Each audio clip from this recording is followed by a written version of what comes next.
we have read so many times about you and Voltz. What's your relationship with Voltz at the moment? Are you guys cool? Panic because I know he's the father. He's the Godfather of hip hop.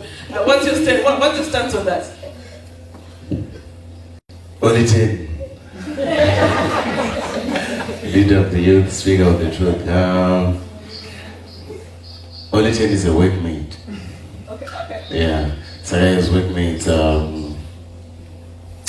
It's really flexible. You can be friends with the workmate, you can be enemies, they can be your boss, they can be your employee, but still a workmate. Yeah. And then I like what you said, your employee. Was he your employee? That's my feeling. Voltz wasn't my employee. Voltz came before me. At some point, Voltz was a mentor-ish. So I have respect for my brother Voltz, and this is a right. Yeah, I think.